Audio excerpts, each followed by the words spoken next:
On lit la retranscription d'un commentaire de Cheikh Souleymane al-Ruhaili concernant le livre Sahih al-Targhib wa Tarhib. Il expliquait le livre de la sincérité. Cours 1. Certes, la louange est à Allah. Nous le louons, nous implorons son aide et son pardon.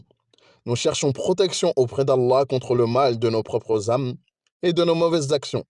Quiconque Allah guide, nul ne peut l'égarer, et quiconque il égare, nul ne peut le guider.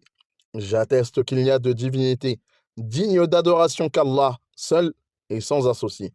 Et j'atteste que Mohammed est son serviteur et son messager.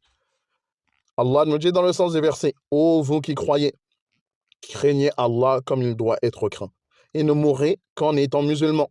Il nous dit aussi, ô hommes, craignez votre Seigneur qui vous a créé d'un seul être, et a créé de celui-ci son épouse, et qui de ces deux-là a fait répandre beaucoup d'hommes et de femmes. Craignez Allah au nom de qui vous vous implorez les uns les autres, et craignez de rompre les liens du sang. Certes, Allah vous observe parfaitement. Il nous dit aussi, ô vous qui croyez, craignez Allah et parlez avec droiture, afin qu'il améliore vos actions et vous pardonne vos péchés.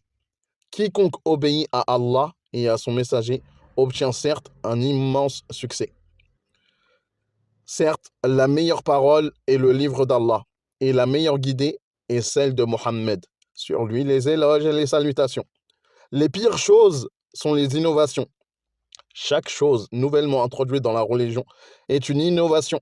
Chaque innovation est un égarement, et chaque égarement est au feu. Ensuite, ô honorable auditeur, la religion de l'islam est une religion de science, de sagesse et de clairvoyance. Elle a élevé le rang de la science et a incité à sa recherche. Allah, puissant et majestueux, a élevé les savants par son jugement. Il nous dit dans le sens des versets, Allah élèvera en degrés ceux d'entre vous qui auront cru et ceux qui auront reçu la science.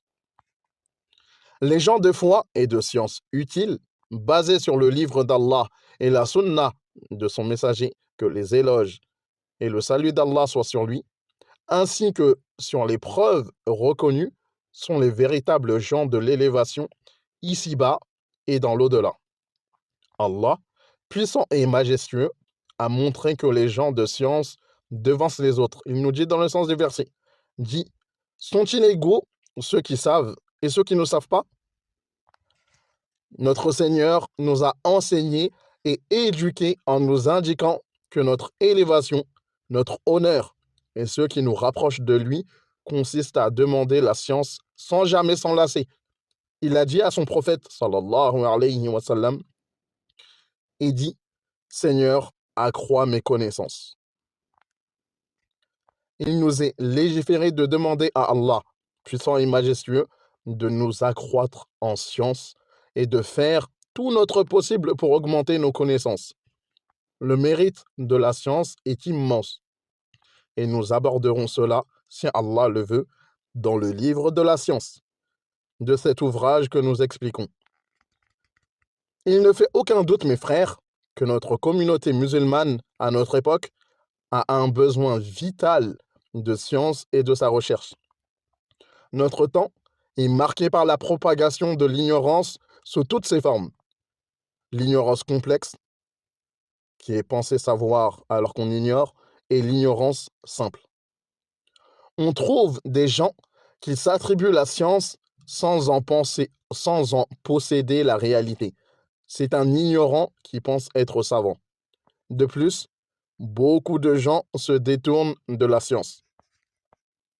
En ce temps, les gens du faux redoublent d'activité dans leur égarement, que ce soit dans l'excès et l'exagération, ou dans le laxisme et la négligence. Nous voyons les gens des passions et des innovations appelés à leur hérésie par tous les moyens possibles, qualifiant cela de science.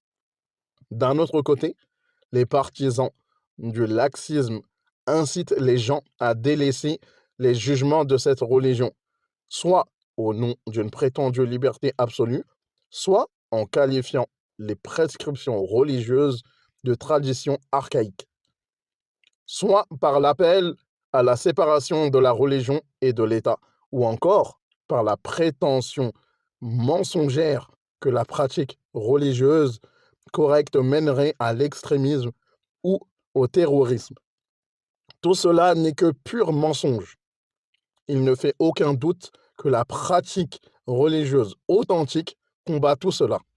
Par Allah, si la communauté connaissait sa religion de manière correcte, si elle la comprenait sainement et la mettait en pratique, nous ne verrions ni terrorisme, ni extrémisme, ni aucun mal.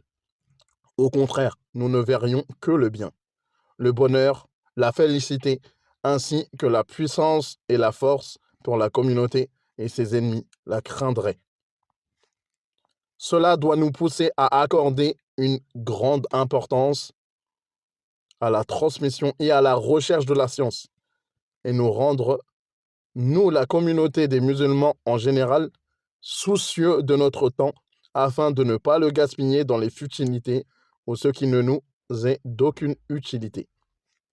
C'est une grâce de notre Seigneur qu'il nous ait facilité la tenue de cercles de sciences dans la mosquée du prophète Mohammed sallallahu alayhi wa sallam. Tant que l'on voit les gens se ruer vers les cercles de sciences dans les mosquées, on peut espérer le bien pour la communauté. Car l'étude dans les mosquées possède de nombreux mérites et des effets bénis. Que dire alors de l'étude dans la mosquée du prophète Mohammed sallallahu alayhi wa sallam? C'est un acte d'adoration immense et l'une des œuvres les plus précieuses pour se rapprocher d'Allah. Aujourd'hui, nous débutons l'explication du livre Sahih at-Targhib wa at-Tarhib. C'est un ouvrage extrêmement bénéfique dont aucun musulman ne peut se passer. À l'origine, il s'agit du livre At-Targhib wa at-Tarhib de l'éminent savant du hadith Al-Munziri. Allah a ensuite suscité pour ce livre le lion de la Sunna et son défenseur de notre époque, le cheikh Mohammed Nasir ad-Din al-Albani, qui a passé ses récits au crible pour distinguer les hadiths authentiques des faibles.